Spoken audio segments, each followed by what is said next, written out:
Good afternoon students. Welcome to online classes of mathematics. So हमने group theory में हमने first chapter कर रहे हैं. उसमें अब तक हमने सारे 12th एग्जाम्पल देखे हैं. इसमें हम अलग अलग प्रॉपर्टीज़ यूज़ कर रहे थे. जैसे कि लास्ट एग्जाम्पल देखा था हमने 12th एग्जाम्पल में तो रेजिड्यू क्लास वाला किया था. उससे पहले 11th एग्जाम्पल में हमने देखा था मल्टीप्लिकेशन मॉड्यूलो n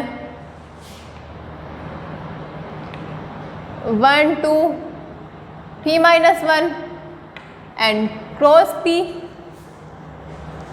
इस एग्जाम्पल में हमने क्या देखा था कि मॉड्यूलो p होना चाहिए. ये एग्जाम्पल सबको अच्छे से समझ आ गया था ना. जैसे कि इसमें हमने क्या क्या किया, क्लोजर निकाला, दो एलिमेंट इसमें से निकाले, फिर closure, identity, associativity and inverse. Inverse में हमने क्या किया था, दो एलिमेंट, कोई भी एलिमेंट के लिए हमें एक ऐसा एलिमेंट एस मिलना चाहिए कि वन वैल्यू आए, साथ में ऐसे आर कहाँ से 1 से लेकर p माइनस 1 से छोटा, और s का इन्वर्स होता है अगर r का, s भी g के अंदर होना चाहिए, s भी यही. अब अगर ऐसा कुछ मिलता है तब हम कह देते हैं कि हमारा इन्वर्स मिल गया. तो हमने क्या लिया, कोई भी एलिमेंट s लिया, उसको हम गुना कर सकते हैं मल्टीप्लिकेशन मॉड्यूलो p. हमने सभी एलिमेंट के साथ किया. अब ये सभी एलिमेंट क्या है g में, क्यों? क्योंकि क्लोजर प्रॉपर्टी. ये g का एलिमेंट है, s भी g का एलिमेंट है अगर, तो क्या होगा, ये भी g के एलिमेंट, ये सभी g के एलिमेंट हो गए. लेकिन g के अंदर तो ये वाले एलिमेंट भी आते हैं 1 2, इसका मतलब 1 भी g के अंदर आता है. p माइनस 1 एलिमेंट तो ये हो गई. अब ये एलिमेंट है, इसका मतलब इनमें से आपस में एलिमेंट इक्वल होने पड़ेंगे कुछ एलिमेंट, तभी वो बात बनेगी. तो अगर हमने कहा जो ये वाले एलिमेंट थे, ये वाले अगर सारे एलिमेंट अलग अलग हुए तो डेफिनेटली 1 इनमें से किसी के इक्वल होगा, किसी के भी हो सकता है वो. तो इसको हमने R लिया था तो डेफिनेटली ये मिल जाएगी हमें कंडीशन. बट हो सकता है सारे एलिमेंट अलग ना हुए, तो जैसे कि ये और ये दो एलिमेंट इक्वल हो गए तो हो सकता है 1 तो इसके अलावा एक अलग एलिमेंट मिल जाए, हो सकता है ना. तो अब हमें देखना है कि इसमें से कोई एलिमेंट इक्वल है या नहीं है. हमने मान लिया इक्वल हैं कोई भी दो एलिमेंट i और j. g में से ये और ये इक्वल होने का मतलब जो रिमाइंडर मिलेगा i s को p से डिवाइड करने पर, और जो रिमाइंडर मिलेगा j s को p से डिवाइड करने पर इक्वल होगा. मतलब हम कह सकते हैं i s minus j s, ये को p से डिवाइड, ये वाला रिमाइंडर r1 और ये वाला r2 इक्वल थे अगर, r1 माइनस r2 0 हो जाएगा. मतलब p से भाग देने पर पूरा भाग जाएगा. i s minus J S p से विभाजित होगा, ये कहेंगे हम. लेकिन ये पॉसिबल ही नहीं है. क्यों? क्योंकि i माइनस जे कहाँ से थे, इसको हम लिख सकते हैं ना i minus J into S. अब i माइनस जे कहाँ से थे हमारे, 1 से बड़ा और p माइनस 1 से छोटा. अब s भी यही था, तो i s minus J S p से विभाजित नहीं होगा, p से विभाजित नहीं हो सकता क्योंकि ये वैल्यू है. एग्जाम्पल लेके देख लो, ज़्यादा अगर कन्फ्यूज़न रहती है तो p प्राइम लेना है, हमने 5 ले लिया तो g क्या बना 1 2 3 4. अब i और j दो एलिमेंट लिए हमने, i को ले लिया 1, j को ले लिया 2. एक अलग एलिमेंट s ले लिया हमने 3, i माइनस जे, चलो i2 ले लो, बड़ा ले लो, कोई दिक्कत नहीं है उसमें, वो भी ले सकते थे, कोई फ़र्क नहीं है।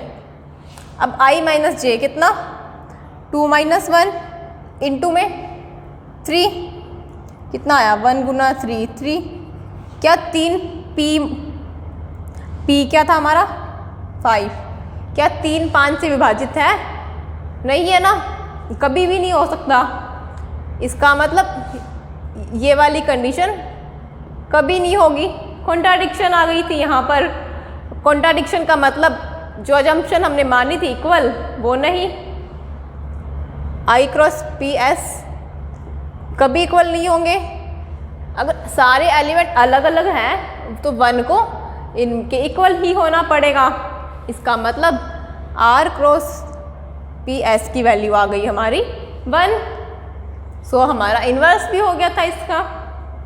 अब तो अच्छी समझ आ गया होगा। अगर किसी को इन्वर्स में डाउट होगा कल तो भी वापस भी रिवाइज करवा दिया, रिपीट कर दिया, इनफैक्ट एग्जाम्पल लेके भी कर दिया। ओके, सो ये हमारे हो गए सारे एग्जाम्पल्स। इसमें हमने अलग अलग किसी में टेबल का यूज़ किया है तो किसी में डायरेक्ट किया है।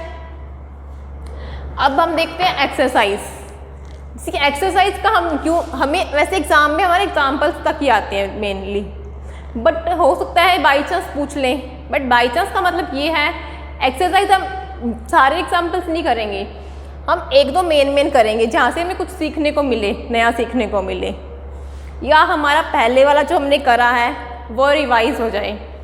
जैसे हमने फर्स्ट क्वेश्चन देखा, इन्होंने पूछा है स्मूथ ग्रुप को परिभाषित, मतलब ग्रुप की डेफिनेशन बता सकते हैं। सभी का एक एक एग्जाम्पल देना है। ए पार्ट इन्होंने दे दिया है कम्यूटेटिव ग्रुप, इसका एग्जाम्पल दे सकते हो commutative finite group. Finite group तो हमने लिया था ना Zn addition modulo n, commutative group था और फाइनाइट भी था क्योंकि इसके अंदर n ही एलिमेंट थे। तो ये हो गया हमारा एग्जाम्पल।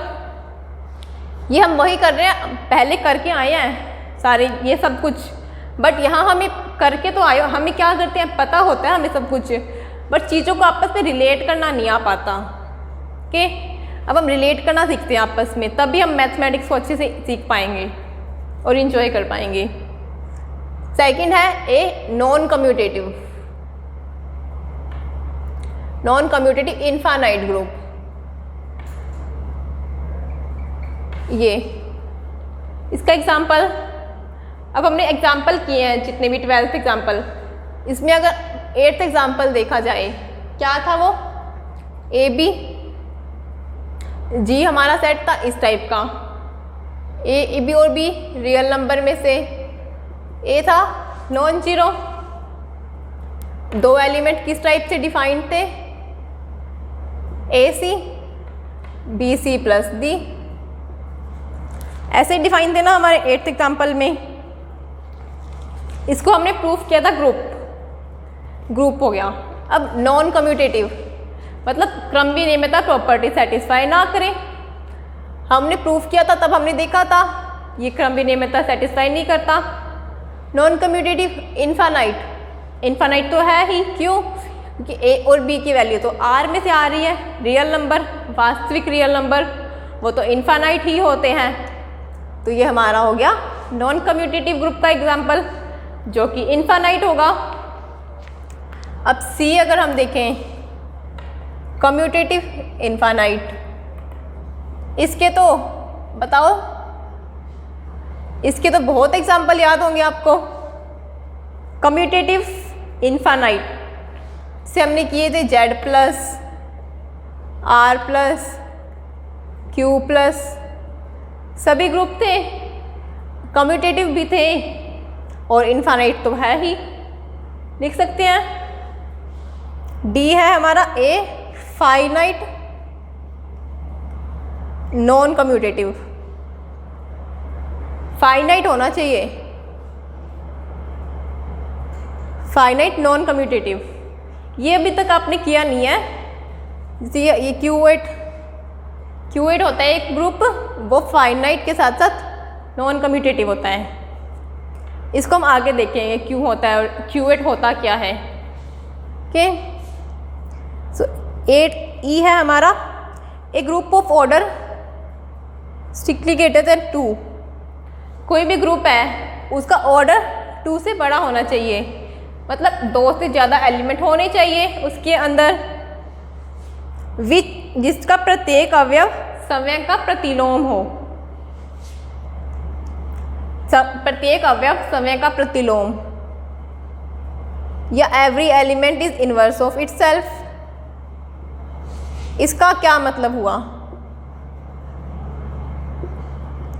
कोई भी एलिमेंट लिया हमने अगर ए जी में से, ए इनवर्स क्या आना चाहिए? हमारा ए आना चाहिए। तब हम कहते हैं प्रत्येक अवयव समय का प्रतिलोम, समय का इनवर्स। अब K4 याद है आपको? K4 क्या किया था इसमें हमने? ई ए 4 एलिमेंट थे, ग्रुप था, ग्रुप चाहिए 4, 2 से ज़्यादा एलिमेंट हो गया। अब प्रत्येक अवयव समय का प्रतिलोम, इसमें हमने देखा था ना ए का इन्वर्स क्या आया था? ए टेबल से देखा था हमने, ई A B C, E A B C. अब यहाँ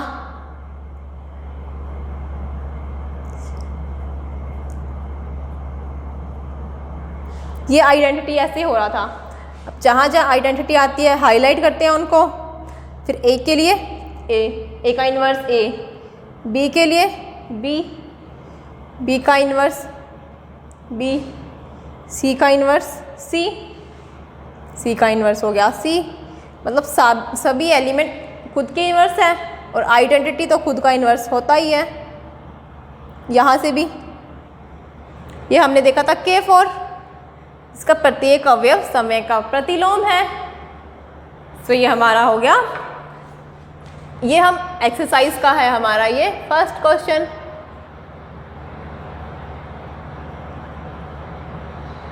ये हमने क्यों किया है? क्योंकि हम करके आए हैं ये सब कुछ, हमें पता है, एग्जाम्पल्स निकाले हैं हमने, बस ये प्रॉपर नहीं पता होता कि किसके लिए कहाँ पर क्या यूज़ करेंगे। अब हमें पता चल गया कहाँ पर क्या यूज़ कर सकते हैं। ठीक, अब सेकंड देखते हैं हम।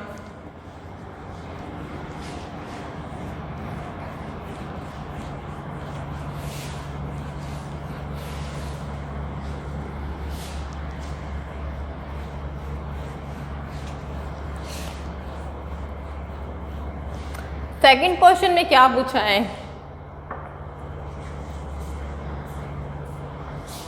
कौन कौन से ग्रुप है? ग्रुप पूछे हैं हमें।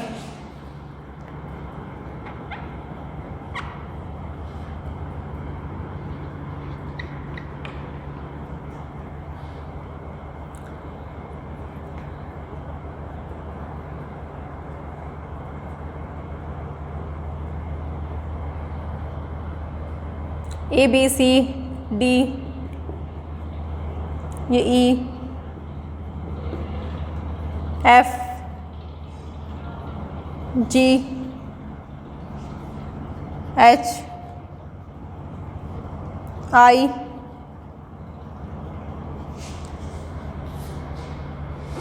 अब हमें पता है n प्लस, हमने क्या था, ग्रुप था या नहीं? नहीं था। क्यों? क्योंकि आइडेंटिटी नहीं थी, 0 आइडेंटिटी n के अंदर नहीं बिलोंग कर रही थी, ग्रुप नहीं था। n with multiplication operation closure हो गया, एसोसिएटिव भी हो गया गुना के लिए, आइडेंटिटी हो गई 1, n के अंदर है। लेकिन sorry, inverse a b is equal to 1, b का इनवर्स 1/a, तो बट 1/a तो n के अंदर नहीं है। चाहे a की वैल्यू 2 ले ली तो 1/2 तो नहीं है n के अंदर, इनवर्स नहीं होगा, मतलब ग्रुप नहीं है। n plus sorry w plus क्या होता है? w होल नंबर होते हैं ना, plus closure associative identity 0 inverse a plus b is equal to 0, b का इनवर्स माइनस a, मतलब 1 का इनवर्स माइनस 1, बट नेगेटिव तो यहाँ पर है ही नहीं, तो इनवर्स भी नहीं होगा, ये भी ग्रुप नहीं होगा। z प्लस तो हमें पता है ग्रुप था, z क्रॉस भी नहीं, क्यों कि वही b का इनवर्स 1/a z के अंदर नहीं था। z माइनस ये बिल्कुल भी नहीं, ये तो एसोसिएटिव भी नहीं था ना, तो ये भी नहीं था। q प्लस सारी प्रॉपर्टीज थी और 0 identity inverse minus a, q cross नहीं, q क्रॉस है, 0 का इनवर्स नहीं था, हमने देखा था। अब q plus cross closure associative identity 1 inverse होगा, a का इनवर्स 1/a, अगर a पॉजिटिव है तो 1/a तो पॉजिटिव होगा ही होगा, तो क्या हो गया, ये ग्रुप हो गया था ये। वैसे ही बाकी वाले भी देख सकते हैं आगे। अब इसके अंदर एक और था ये power set of S union, अब ये ग्रुप होगा कि नहीं, क्लोजर देखा था, आइडेंटिटी भी देखी थी। आइडेंटिटी क्या थी, इसको किससे यूनियन करें वही एलिमेंट आए, आइडेंटिटी एम्प्टी सेट। अब इनवर्स के लिए इसका किससे यूनियन करें कि आइडेंटिटी आ जाए इनवर्स के लिए। अब यूनियन में एक सेट जो जिसकी बात करें वो सेट तो आता ही था ना, उसके अलावा दूसरे एलिमेंट आएंगे। जैसे ए अगर कुछ भी सेट था वो एलिमेंट तो आएगा ही आएगा। ए को ले लिया अगर हमने 1 2, तब 1 2 यूनियन कुछ करें तो क्या कभी एम्प्टी आ सकता है, कभी नहीं, क्यों कि 1 2 तो आएंगे ही आएंगे। अब ये जो ये सेट होगा उसके ऊपर डिपेंड करेगा कि आगे वाले एलिमेंट क्या आए, कभी भी एम्प्टी नहीं होगा। अगर एक नॉन एम्प्टी सेट है ए तो इसका मतलब इसका इन्वर्स नहीं मिल रहा, किसका, जब हमारा ए था वो अगर नॉन एम्प्टी होगा, अरिक्त समुच्चय होगा, तब इन्वर्स नहीं मिलता। इसका मतलब हम कहेंगे कि ये हमारा ग्रुप नहीं है। अगर ए हो जाता एम्प्टी जो कि आइडेंटिटी होती है, आइडेंटिटी का इन्वर्स तो वही होता है, किससे यूनियन करें कि आइडेंटिटी आ जाए, फाई से यूनियन कर देंगे तो आइडेंटिटी का इन्वर्स कितना, फाई। आइडेंटिटी का इन्वर्स मिल रहा है, लेकिन जो नॉन आइडेंटिटी एलिमेंट थे ना उनका इन्वर्स नहीं मिलता यहाँ पर, कोई भी नॉन आइडेंटिटी या नॉन एम्प्टी, तो ये हो गया ग्रुप नहीं। अब power set of S intersection के लिए आइडेंटिटी क्या देखी थी हमने, एस इटसेल्फ, एस देखा था ना, इसको किसके साथ इंटरसेक्शन करें वही एलिमेंट आ जाए। For all a belongs to power set of S, इसका इंटरसेक्शन करेंगे हम एस के साथ तो वही आएगा। इसका मतलब इन्वर्स के लिए क्या देखते हैं, इसका किसके साथ इंटरसेक्शन करें, एस आ जाए। इंटरसेक्शन का मतलब इसके अंदर और इसके अंदर जो कॉमन एलिमेंट होंगे, अब ये ए था, अगर इसके अंदर कुछ एलिमेंट हैं तो इसके अंदर अगर मान लिया इसके अंदर जो भी एलिमेंट है ना, जो ये वाला सेट था इसके अंदर एलिमेंट इससे कम है, इसके अंदर एलिमेंट कम होंगे तब तो ऑब्वियसली ये कम ही आएगा हमारा। ए का अगर हमने इंटरसेक्शन किया किसी दूसरे सेट के साथ तो कभी ऐसा आ सकता है, कभी नहीं, क्योंकि कम एलिमेंट आते हैं, कम हो जाते हैं उससे। या तो ए खुद पूरा आ जाएगा अगर ये वाला इसके इक्वल हुआ या इससे ज़्यादा एलिमेंट हुए, अगर कम एलिमेंट हुए तो वही आएगा। इसका मतलब ए का इंटरसेक्शन करने पर किसी भी एलिमेंट के साथ एस कभी नहीं आएगा। एस पूरा हो, बड़ा सेट पूरा कभी नहीं, क्योंकि कम एलिमेंट ही आते हैं। बट आइडेंटिटी हमारी आइडेंटिटी एस, आइडेंटिटी का इन्वर्स तो होता है। एस का इंटरसेक्शन किया हमने किसके साथ कि हमें एस ही मिल जाए, तो एस का इंटरसेक्शन अगर हम एस के साथ ही कर दें, एस मिल रहा है हमें, तो क्या हो गया एस का इन्वर्स एस, मतलब आइडेंटिटी थी ना हमारी एस, तो आइडेंटिटी का इन्वर्स तो हमेशा ही मिलता है, कैसा भी ग्रुप हो, अगर वो ग्रुप है तो, और अगर उसके अंदर आइडेंटिटी मिल रही है तो आइडेंटिटी का इन्वर्स मिलेगा ही मिलेगा। लेकिन यहाँ तो ये ग्रुप, ये इन्वर्स बाकी सभी एलिमेंट का इन्वर्स तो नहीं मिल रहा ना, जो आइडेंटिटी के अलावा एलिमेंट्स थे। बट इन्वर्स के लिए सभी एलिमेंट का, फॉर ऑल का इन्वर्स मिलना चाहिए, तो ये हमारा इन्वर्स नहीं होगा। तब हम क्या कहेंगे कि यहाँ पर ये ग्रुप नहीं है। ओके, तो हमारा power set of S intersection भी ग्रुप नहीं है। ओके, सो ये हमारा हो गया सेकंड क्वेश्चन। अब हम देखते हैं हमारे आगे वाले क्वेश्चन।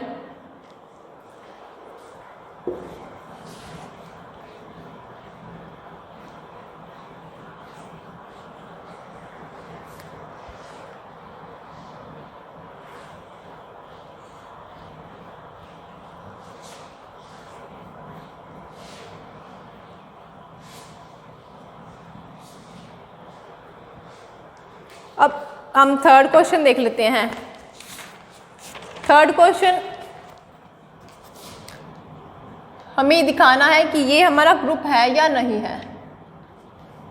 ये जो स्टार ऑपरेशन था, ये ग्रुप सेट कहाँ से था, जेड स्टार से, जेड स्टार था, मतलब जो एलिमेंट थे ना ए बी, ये सारे जेड से आ रहे थे। अब ग्रुप के लिए क्लोजर प्रॉपर्टी, कोई भी दो एलिमेंट हमने लिए ए और बी जेड से, ए स्टार बी कितना आएगा ए, और ए तो हमारा जेड में है ही, क्लोज्ड हो गया। सेकंड एसोसिएटिव, तीन एलिमेंट लिए जेड से, क्या चाहिए ए स्टार बी स्टार सी, किसके इक्वल ए स्टार बी स्टार सी। हमने लिया लेफ्ट हैंड साइड ए स्टार बी स्टार सी। अब इस डिफाइन होने का मतलब ए स्टार बी का मतलब जो पहला एलिमेंट था ना वही वैल्यू आ जाएगी ए, बी स्टार सी के अंदर पहला एलिमेंट बी तो वैल्यू आ गई बी। अब ए स्टार बी के अंदर पहला एलिमेंट ए तो वैल्यू आ गई हमारी ए। तो लेफ्ट हैंड साइड कितना हो गया ए, राइट हैंड साइड ए स्टार बी स्टार सी। अब ए स्टार बी करेंगे तो पहला एलिमेंट ए, देन स्टार, देन सी। अब इसके अंदर करेंगे वापस वही पहला एलिमेंट आएगा तो ए, इक्वल हो गए, एसोसिएटिव भी हो गया। अब आइडेंटिटी, आइडेंटिटी के लिए इसको किससे ऑपरेट करें कि हमें वही एलिमेंट मिल जाए, ए को किससे ऑपरेट करें वही एलिमेंट, साथ में ई को किससे ऑपरेट करें कि वही ए मिल जाए। दोनों कंडीशन ट्रू होनी चाहिए ना, तभी हम कहते हैं। अब अगर हमने लिया ए स्टार ई, ए स्टार ई, तब हमें चाहिए ए। अगर हमने ए स्टार ई किया तो मतलब पहला एलिमेंट क्या था ए, ये कितना आ गया ए, और हमें यही चाहिए था ए, तो हम कहेंगे आइडेंटिटी है।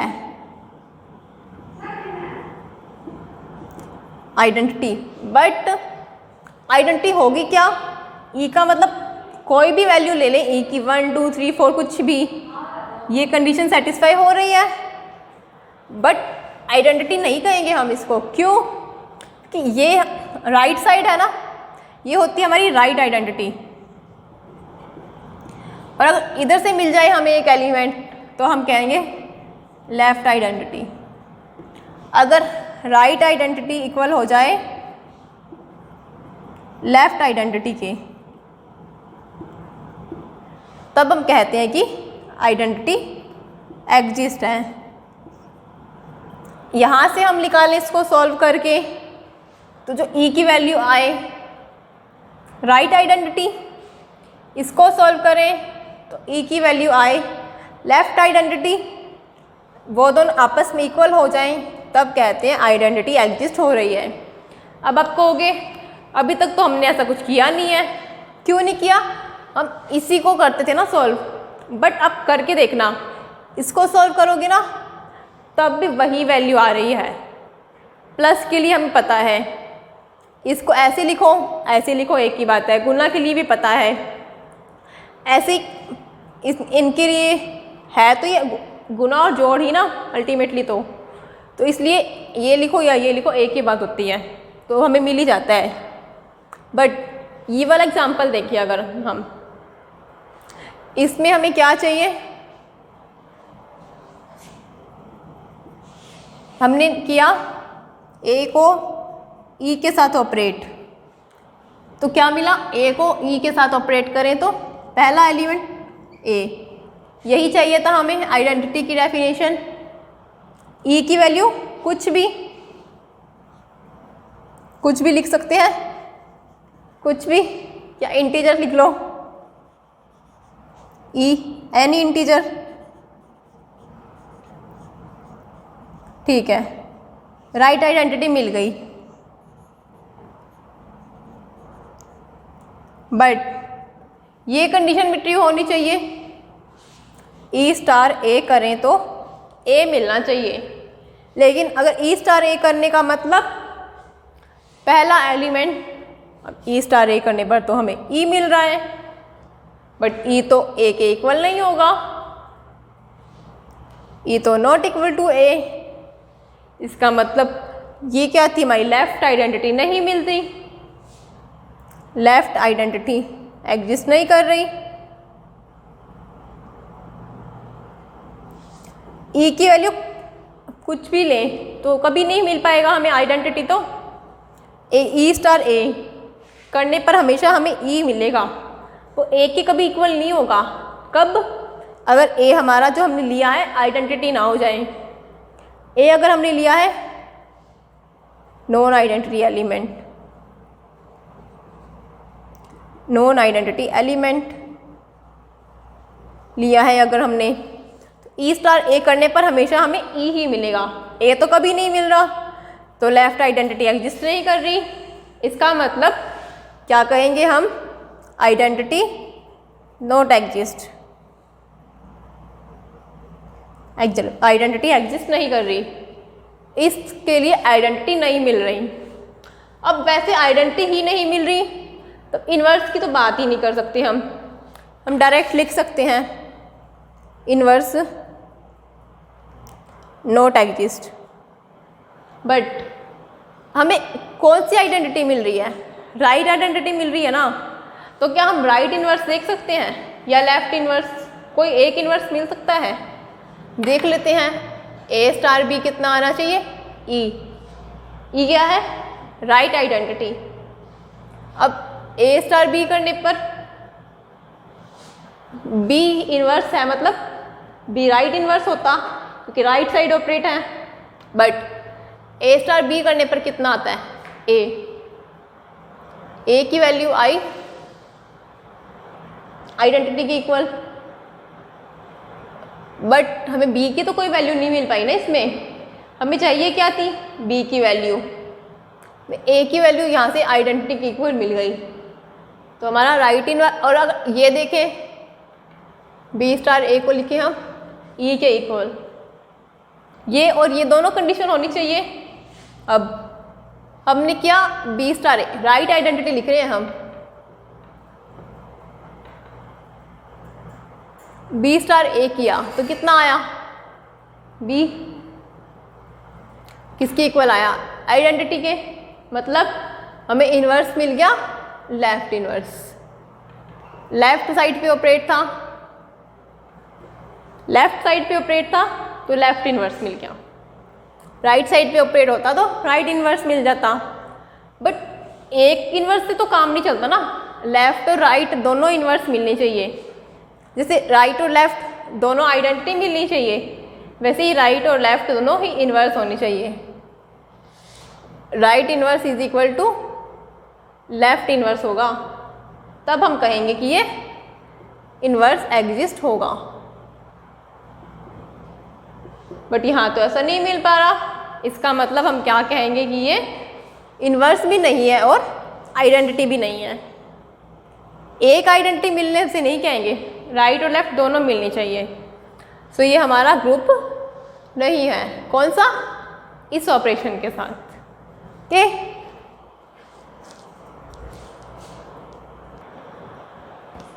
अब जैसे कि हमारा ए था, ये अगर हमारा बी हो जाए, a star b is equal to b, तब हम क्लोजर निकाल सकते हैं, एसोसिएटिव निकाल सकते हैं।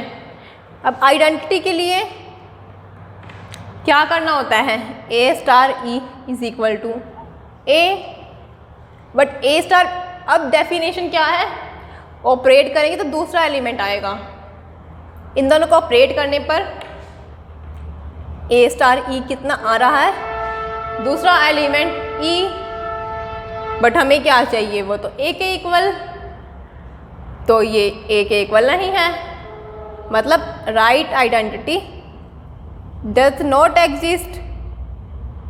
यहाँ लेफ्ट नहीं थी, लेफ्ट नहीं थी, लेकिन राइट आइडेंटिटी एग्जिस्ट कर रही थी ना, लेकिन यहाँ क्या है, राइट आइडेंटिटी नहीं है। बट अगर लेफ्ट देखना चाहें तो ई स्टार ए किसके इक्वल आना चाहिए, ई स्टार ए कितना आएगा, सेकंड एलिमेंट ए, वही तो हम चाहते थे, ई स्टार ए हमारा ए के इक्वल आ जाए। यहाँ लेफ्ट आइडेंटिटी एग्जिस्ट कर रही है, राइट एग्जिस्ट नहीं कर रही, लेकिन लेफ्ट एग्जिस्ट कर रही है।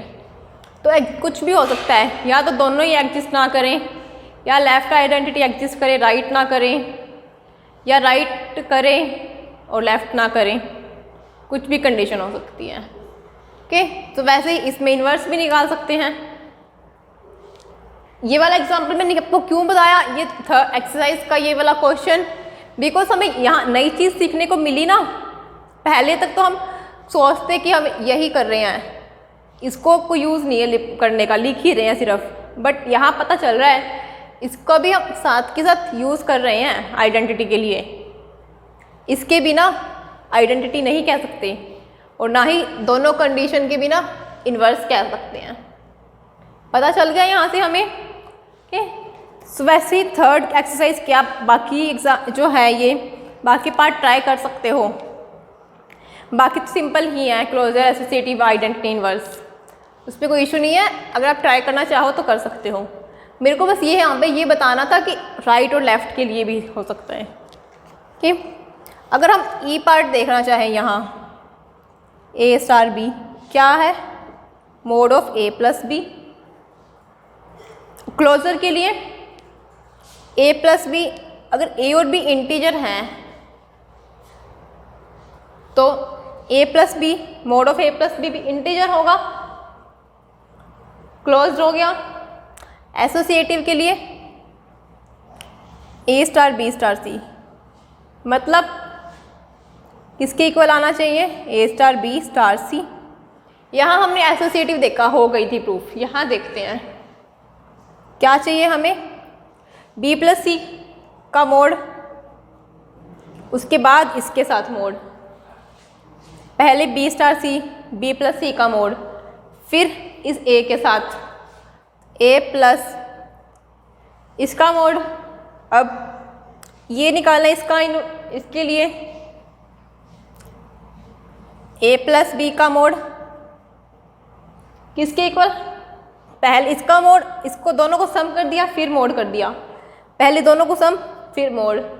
अब स्टार से इसके बाद वापिस है, दोनों को सम फिर मोड, ये इक्वल आ गए, तब हम कहेंगे कि ये हमारा एसोसिएटिव हो गया। बट अगर हम एग्जांपल ले लें -1, -2 और -3, ए बी सी की वैल्यू ले ली, हमने लिया लेफ्ट हैंड साइड, ये ए की वैल्यू -1, बी की वैल्यू प्लस साइन, बी की वैल्यू -2, सी की वैल्यू -3, इसका मोड, इसका होल मोड, यही था ना हमारा लेफ्ट हैंड साइड। तो ये ए, ये बी और सी, इसको सॉल्व कर सकते हैं, -1 प्लस -5 का मोड की होल मोड, -5 का मोड तो 5 ही आएगा, +5 का मोड, 4 का मोड 4। अब राइट हैंड साइड करके देखें, अगर हम ये टर्म ए और बी का सम, ए और बी का सम, इसका मोड प्लस सी मतलब -3 पूरा मोड, -2 -1 -3 का मोड, अगेन -3 फिर पूरा मोड है, -3 का मोड तो 3 आएगा और -3 था, कितना आ गया 0। Left hand side 4, right hand side 3, not equal, तो ये एसोसिएटिव ही नहीं है। तो हम डायरेक्ट कह सकते हैं एसोसिएटिव नहीं है, आइडेंटिटी इनवर्स पे जाएंगे ही नहीं। क्यों? क्योंकि ग्रुप पूछा है इन्होंने। ओके, यहाँ तो ये अब इसलिए करवाया था क्योंकि आपको समझाना था कि राइट और लेफ्ट इनवर्स भी दिखते हैं। हो सकता है कि आइडेंटिटी एसोसिएटिव ही ना हो, तो ये इनवर्स वो ग्रुप नहीं होगा। ओके, सो ये हमारा हो गया थर्ड का ई, थर्ड क्वेश्चन का ई। वैसे ही अगर हम देखना चाहें, आप इसका ई के साथ एफ भी ट्राई कर सकते हो, थर्ड का एफ ट्राई करके देखना। तो ये क्या है, वैसे ही मोड ऑफ ए बी है, ए स्टार बी क्या है, मोड ऑफ ए बी। ये ट्राई करोगे तो आपको पता चल जाएगा और कंक्लूजन मिल जाएंगे कि क्या क्या हो सकता है। बाकी फोर्थ क्वेश्चन था वो तो डायरेक्ट हो ही जाएगा, आप कोई भी एक आधा ट्राई कर सकते हो इसमें। बाकी सारे क्वेश्चंस में तो वही एग्जाम्पल्स वाली ही प्रॉपर्टी है। और एक 11th क्वेश्चन, ये भी एक अच्छा क्वेश्चन है 11th भी, ये भी ट्राई करना। ये है ए क्या है, रियल नंबर, हमारा सेट जी दे रखा है इस टाइप से, हमें बताना है ग्रुप है या नहीं। Closure associative identity inverse, identity निकाल लेना, इस क्लोजर एसोसिएटिव हो जाएंगे आइडेंटिटी के लिए, वही इस टाइप का फॉर्म का होगा। ये इसको सॉल्व करने पे आएगा, ये इसको ऑपरेट किया तो हमारा एक, अब दो मैट्रिक्स इक्वल कब, जब कंपोनेंट इक्वल, मतलब ई की वैल्यू कितनी आएगी 1/2, आइडेंटिटी कितनी हो गई हमारी 1/, चारों तरफ ई सेम ही एलिमेंट थे ना, वही 1/2 1/2 1/2 और 1/2, ये हमारी आइडेंटिटी आ गई। अब कहीं आप ये तो नहीं सोच रहे थे ना कोई मैट्रिक्स था, मैट्रिक्स के लिए आइडेंटिटी यही होती है, इस वहम में तो नहीं थे, ये अलग होता है। बट यहाँ मैट्रिक्स हमारी ये दे रखी है, उसके लिए आइडेंटिटी ये होगी। ओके, अब इनवर्स भी निकाल सकते हो, वही ए ए ए ए, इनको ऑपरेट करना है किसके इक्वल 1/2 1/2, इसको आपस में सॉल्व करोगे ना इनवर्स आ जाएगा हमारा, मतलब b की वैल्यू आएगी 1/4a, इनवर्स कितना आएगा 1/4a, सारी एलिमेंट सेम ऐसी मैट्रिक्स। ये हो जाएगा हमारा इनवर्स। ये हमारा 11th क्वेश्चन है एक्सरसाइज का, ये भी एक अच्छा क्वेश्चन है, इंपॉर्टेंट है, सो इसलिए यहाँ पर ये भी आपको कि यहाँ पर पता चल रहा है कि आइडेंटिटी हमारी जरूरी नहीं कि 1001 होगी, कुछ भी हो सकती है। जैसे ये यहाँ पर ये आई, वैसे इन्वर्स आ गया हमारा ये। ओके, सो ये हमारा क्वेश्चन हो गया 11वां क्वेश्चन। ओके, अब जैसे कि अगर 12 क्वेश्चन देखोगे तो उसमें भी वही है कि वाम तत्समक है, मतलब वही लेफ्ट आइडेंटिटी है लेकिन राइट नहीं है। यहाँ हमने किया था ना, एक आइडेंटिटी थी, उसमें भी एक आइडेंटिटी है। ओके, एंड 13 में भी ऐसे ही होगा, उसी प्रोसीजर से ही एक आइडेंटिटी मिल जाएगी और एक आइडेंटिटी नहीं मिलेगी। ओके, अगर तो वैसे ही आप 13 भी कर सकते हो। 13 में देखना चाहो तो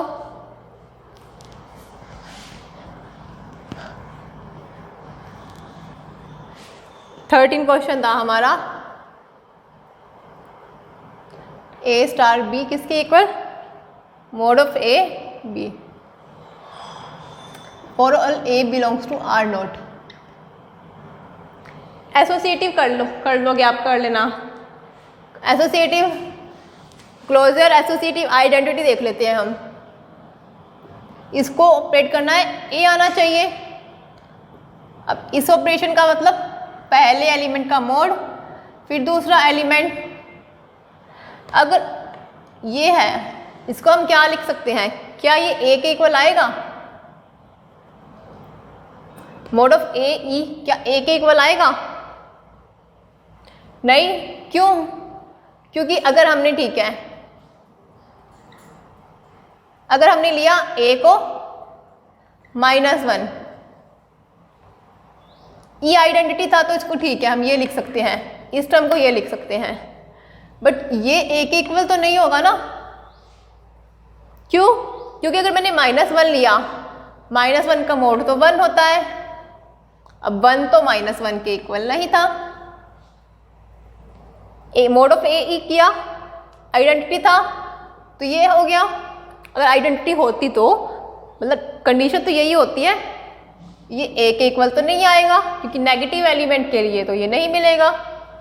बट आइडेंटिटी होने का मतलब सभी एलिमेंट फॉर ऑल A, चाहे नेगेटिव हो चाहे पॉजिटिव, नेगेटिव या पॉजिटिव, तो इसके अंदर हमें राइट आइडेंटिटी नहीं मिल रही, नॉट एग्जिस्ट। अब लेफ्ट के लिए E स्टार A करना है हमें A के इक्वल, वही डेफिनेशन, फिर पहले एलिमेंट का मोड, फिर दूसरा। अब ये आइडेंटिटी है तो आइडेंटिटी को किसी से भी ऑपरेट करने पर वही आ जाता है A। अगर हम कहें आइडेंटिटी है तो ये A के इक्वल आ गया, मतलब E की हम कोई भी वैल्यू लें ये हमेशा A के इक्वल मिल जाएगा। अब E की वैल्यू मिल जाएगी ना, मतलब हमें कुछ जैसे कि मल्टीप्लाई कर रहे हैं हम E को A से, E को हम 1 भी लिख सकते हैं और -1 भी। अगर ऐसे नहीं समझ आता तो ऐसे लिख लो। आइडेंटिटी कैलकुलेट करनी है हमें, इसको सॉल्व करेंगे, मोड E A, इसको करेंगे A से A cancel, mode E 1, E की वैल्यू कितनी आई 1 या -1। यहाँ तो हम कह रहे थे राइट आइडेंटिटी एग्जिस्ट नहीं है, बट यहाँ तो लेफ्ट आइडेंटिटी तो हमें मिल गई, वो भी 2 वैल्यू मिल गई लेफ्ट आइडेंटिटी के लिए। इसका मतलब हो सकता है कि राइट आइडेंटिटी एग्जिस्ट ना हो लेकिन लेफ्ट आइडेंटिटी एग्जिस्ट हो, साथ के साथ 2 वैल्यू हो उसके, हो सकता है एक भी ना हो, दोनों ही ना हो, बट ये भी कंडीशन है कि लेफ्ट की वैल्यू 2 हो जाए, 2 आइडेंटिटी मिल जाए। ओके, सो हमने एक्सरसाइज के क्वेश्चन इसलिए होते हैं कि हमें प्रैक्टिस हो जाए हमने जो जो क्वेश्चंस किए हैं अब तक। तो अगर कोई आप ट्राई करना चाहो तो कर सकते हो, बट जो जो करवाए हैं वो तो कर ही लेना अच्छे से। जो बताए थे 1-2 क्वेश्चन करने वाले ये और ये, इनको आगे सॉल्व कर लेना। ओके, सो मिलते हैं हम नेक्स्ट क्लास में। Thank you.